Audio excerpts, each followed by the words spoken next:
New this morning, mentioning Alberta, the Alberta Sovereignty Act has passed the Alberta Legislature. The third and final reading happening around 1 o'clock in the morning Mountain Time.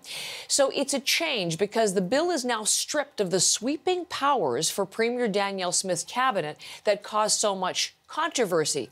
Is it enough, though, to satisfy the critics? Let's bring in Hilary Johnstone, who has more on what happened in the wee hours of the morning. Hilary, good morning.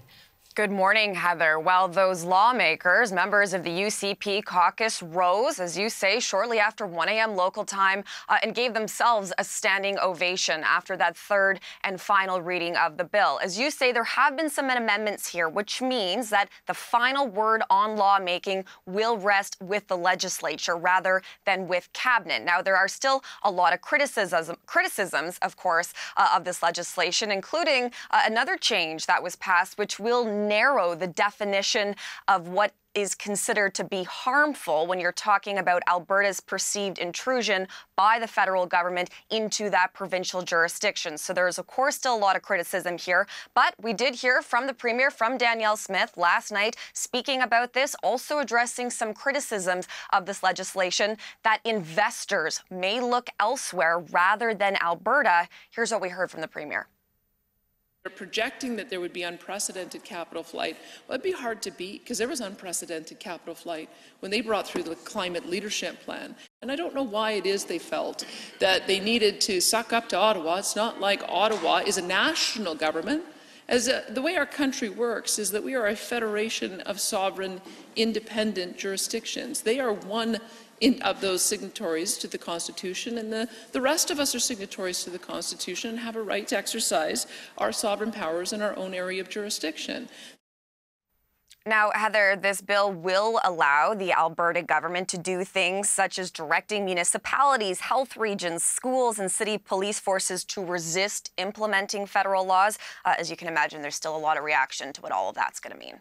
Well, give us some reaction from those who never liked this to begin with. The fact that this is a change, a stripping away of this most contentious part, is it enough?